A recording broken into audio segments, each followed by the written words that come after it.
എല്ലാവർക്കും ദിയാസ് കിച്ചണിലേക്ക് സ്വാഗതം. ഞാനിന്നിവിടെ തയ്യാറാക്കാൻ പോകുന്നത് ഈന്തപ്പഴം ക്യാരറ്റ് കേക്കാണ്. എല്ലാവരും ഈ റെസിപ്പി വെച്ച് കേക്ക് ഉണ്ടാക്കിക്കോളൂ. ഈ ക്രിസ്മസിന് നമുക്ക് അതിനാവശ്യമായ സാധനങ്ങൾ എന്തൊക്കെയാണ് വേണ്ടതെന്ന് നോക്കാം കേട്ടോ.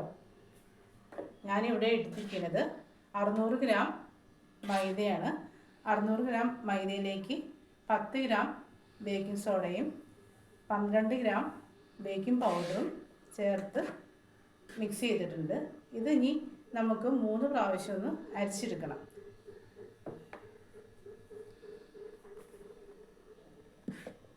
നമുക്കിത് 3 പ്രാവശ്യം മസ്റ്റായിട്ട് അരിച്ചെടുക്കണം. വീഡിയോ എല്ലാവരും സ്കിപ്പ് ചെയ്യാതെ കാണണം. കേക്ക് ഉണ്ടാക്കി നോക്കണം. 100% ഉറപ്പുള്ള റെസിപ്പിയാണ് കേട്ടോ. ഉണ്ടാക്കി നോക്കി അഭിപ്രായം പറയണേ. ഇനി നമുക്ക് ഇതിലേക്ക് ആവശ്യമായ മസാലയാണ്.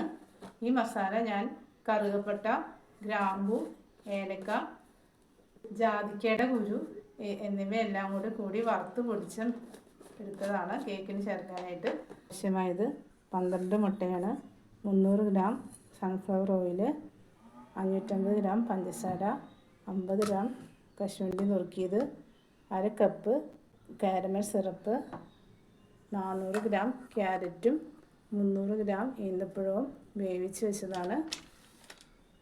ഇനി നമുക്ക് കേക്ക് ഉണ്ടാക്കാൻ തുടങ്ങാം കേട്ടോ. ആദ്യം നമ്മുടെ 12 മുട്ടയും പൊട്ടിച്ചെടുക്കണം. മുട്ട ഓരോന്നായിട്ട് ബൗളിലേക്ക് പൊട്ടിച്ചിട്ട് നമ്മൾ എടുക്കുന്ന ബൗളിലോ നമ്മുടെ കൈകളിലോ വെള്ളമൊന്നും ഉണ്ടാകാൻ പാടില്ല കേട്ടോ കേക്ക് ഉണ്ടാക്കുമ്പോൾ. ഇനി മുട്ടയുടെ മിക്സും പഞ്ചസാരയും 1.5 ടീസ്പൂൺ വാനില എസൻസും 1 ടീസ്പൂൺ മസാലയും ചേർത്ത് ബീറ്റ് ചെയ്യുകയാണ്. നമ്മൾ അരിച്ച് മാറ്റി വെച്ചിരിക്കുന്ന കേക്കിൻ്റെ മൈദപ്പൊടി ഒന്ന് മിക്സ് ചെയ്ത് തരുവാണ് ദിയമോള്. വീഡിയോ സ്കിപ്പ് ചെയ്യാതെ എല്ലാവരും കാണണം. ഞാൻ വർഷങ്ങളായി ഉണ്ടാക്കുന്ന റെസിപ്പിയാണ്. മുട്ടയുടെ മിക്സിയിൽ പഞ്ചസാര നന്നായിട്ട് മെൽറ്റായി നന്നായി പതഞ്ഞ് കിട്ടണം. നമ്മൾ ഒന്നുകൂടി തുറന്ന് നോക്കിയിട്ട് പാകം നോക്കിയിട്ട് ഒന്നും കൂടെ വെച്ച് കൊടുക്കുകയാണ്. നല്ല ക്രീമി പരുവത്തിൽ നമുക്ക് കിട്ടേണ്ടതായിട്ടുണ്ട്. ആ സമയം നമ്മൾ ഓവനൊന്ന് ഫ്രീ ഹീറ്റ് ചെയ്യാൻ വെക്കുകയാണ്. എന്നിട്ട് നമുക്ക് മുട്ടയുടെ മിക്സ് ആയോന്ന് നോക്കാം. നമ്മുടെ ക്രീമി പരുവത്തിൽ കിട്ടിയിട്ടുണ്ട്. ഇങ്ങനെ ക്രീമി പരുവത്തിലാണ് മുട്ട പതഞ്ഞ് കിട്ടേണ്ടത്. ഇനി നമുക്ക് ഇതിലേക്ക് ഓയിൽ ഒഴിച്ച് കൊടുക്കാം. 300 ഗ്രാം ഓയിൽ എടുത്ത് വെച്ചതാണ് ഒഴിച്ച് കൊടുക്കുന്നത്. എന്നിട്ട് സ്പീഡ് കുറച്ചിട്ട് കൊടുക്കും. 1 മിനിറ്റിന് ശേഷം നമുക്ക് ബ്ലേഡൊന്ന് മാറ്റി കൊടുക്കാം. ഈ ബ്ലേഡ് മാറ്റിയിട്ടിട്ട് പൊടി മിക്സ് ചെയ്യാനായിട്ട് നമ്മൾ വേറൊരു ബ്ലേഡ് ഇട്ട് കൊടുക്കുകയാണ്.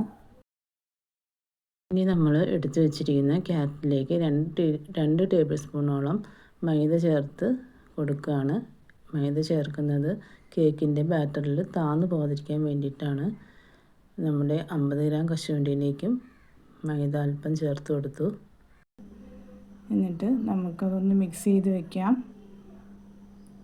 ക്യാരറ്റും ഈന്തപ്പഴവും കൂടെ ഒന്നുകൂടെ ആ മൈദപ്പൊടിയിലൊന്ന് മിക്സ് ആവാനായിട്ട് മിക്സ് ചെയ്ത ശേഷം നമുക്ക് മുട്ടയുടെ മിക്സിലേക്ക് പയ്യെ സ്പീഡ് കുറച്ചിട്ട് വേണം ഇട്ട് കൊടുക്കാനായിട്ട്.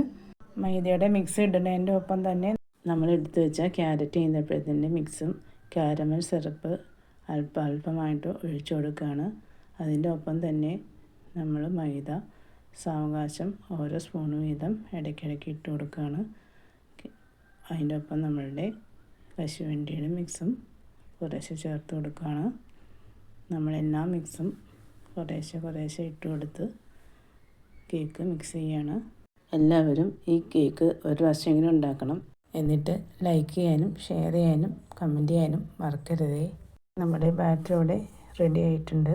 നമുക്കിനി നമ്മുടെ ഈ ബ്ലേഡൊന്ന് മാറ്റി കൊടുക്കാം. ബ്ലേഡിൽ നിന്നെല്ലാം നമുക്കൊരു സ്പാച്ചിൽ വെച്ച് തൂത്തെടുത്ത ശേഷം വേണം ബ്ലേഡ് മാറ്റാനായിട്ട്. ഈ ക്രിസ്തുമസിന് ഈ കേക്ക് നിങ്ങൾ ഒരു പ്രാവശ്യമെങ്കിലും ഉണ്ടാക്കണം കേട്ടോ. എൻ്റെ സൗണ്ട് ഇടയ്ക്ക് അടഞ്ഞു പോകുന്നുണ്ട്, അതെല്ലാവരും ഒന്ന് ക്ഷമിക്കണേ. ഇനി നമ്മൾ എടുത്തു വെച്ച ബാറ്റർ നമുക്കൊന്ന് സ്പാച്ചിൽ വെച്ച് ഓവർ മിക്സ് ചെയ്യരുത്, പയ്യെ ഒന്ന് സാവകാശം മിക്സ് ചെയ്യണം. നമ്മൾ ചെയ്യുന്ന എല്ലാ കേക്കും മിക്സ് ചെയ്യുമ്പോൾ നമ്മൾ സാവകാശം വേണം മിക്സ് ചെയ്യാൻ, അല്ലെങ്കിൽ നമ്മുടെ കേക്ക് താന്നു പോകും. ഇതെനിക്ക് ഓർഡർ കിട്ടിയ കേക്കാട്ടോ ഞാനീ ചെയ്യുന്നത്. ഇനി നമ്മൾ എടുത്തു വെച്ചിരിക്കുന്ന കേക്ക് ടിന്നിലേക്ക് നമുക്ക് ഓരോ കിലോ കേക്കിനുള്ള മിക്സ് ചേർത്ത് കൊടുക്കണം. 1 കിലോയ്ക്ക് നമ്മൾ ഒരു കിലോയും 50 ഗ്രാമും കൂടെ ചേർത്താലേ നമുക്ക് 1 കിലോ കേക്കായിട്ട് കിട്ടുള്ളൂ കേട്ടോ. ആ രീതിയിലാണ് ഞാനിവിടെ അളവെടുക്കുന്നത്. നിങ്ങൾക്കിപ്പോൾ തൂക്കി നോക്കണ്ട എങ്കിൽ നമ്മുടെ പാത്രത്തിൻ്റെ പകുതി ബാറ്റർ ഒഴിച്ചാൽ മതി. നമ്മുടെ കേക്കിന് ഈ കളറ് കിട്ടുന്നത് നമ്മൾ കാരമൽ സിറപ്പ് ചേർത്തുകൊണ്ടാണ്. കാരമൽ സിറപ്പ് ഉണ്ടാക്കാനായിട്ട് പഞ്ചസാര അടികട്ടിയുള്ള പാത്രത്തിൽ ഇട്ട് കൊടുത്തിട്ട് അത് പയ്യെ മെൽറ്റായി കഴിയുമ്പോൾ അതിലേക്ക് ചൂടുവെള്ളം ചേർത്ത് തിളപ്പിച്ച ശേഷം ചൂടാറിയിട്ടാണ് നമ്മൾ കേക്കിൽ യൂസ് ചെയ്യുന്നത്. പിന്നെ നമ്മൾ കേക്കിൽ ചേർക്കുന്ന ക്യാരറ്റും ഈന്തപ്പഴവും ഒന്ന് വേവിച്ചിട്ടാണ് ചേർക്കുന്നത്. ഈന്തപ്പഴം അല്പം മെൽറ്റായ രീതിയിൽ നമുക്ക് കിട്ടും, എങ്കിലും കടിക്കാൻ കിട്ടും കേട്ടോ ഈന്തപ്പഴം. ഇനി നമുക്ക് അടുത്ത ടിന്നിലേക്കും കൂടെ 1 കിലോ പകർത്തേണ്ടതുണ്ട്. നമ്മൾ 1 കിലോയും പകർത്തുകയാണ്. ഞാനിത് വർഷങ്ങളായി ചെയ്യുന്ന റെസിപ്പിയാണ്, എല്ലാവരും തയ്യാറാക്കണം. ഇനി നമുക്ക് മേശപ്പുറത്തൊരു തുണിയിട്ട ശേഷം പയ്യെ നമ്മുടെ കേക്കിൻ്റെ ടിന്നൊന്ന് ടാപ്പ് ചെയ്ത് കൊടുക്കണം. അതിനുശേഷം ബാറ്ററിൻ്റെ മുകളിൽ നമുക്കൊന്ന് കശുവണ്ടി കുറേശ്ശെ ഇട്ട് കൊടുക്കാം. ബേക്ക് ചെയ്ത് കഴിയുമ്പോൾ നമ്മുടെ കേക്ക് കാണാൻ നല്ല ഭംഗിയായിരിക്കും. നമ്മുടെ ഓവൻ പ്രീ ഹീറ്റ് ആയിട്ടുണ്ട്. നമുക്ക് കേക്ക് ടിന്ന് ടാപ്പ് ചെയ്ത ശേഷം ഓവനിലേക്ക് മാറ്റാം.